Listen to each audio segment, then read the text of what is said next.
కొన్ని విషయాలు తలుచుకుంటే చాలా బాధ అనిపిస్తుంది. ఎందుకంటే లాస్ట్ మంత్ ఒక మొబైల్ కొన్నా, 18,999 అనుకుంటా. సేమ్ మొబైల్ ఇప్పుడు అట్లీస్ట్ 15,000 కూడా లేదు, 13,999. అంటే ఆల్మోస్ట్ నేను 7,000 ఎక్కువ పే చేశాను.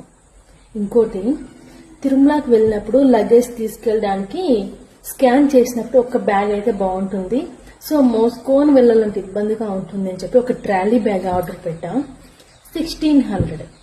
సేమ్ బ్యాగ్ ఇప్పుడు 1,099.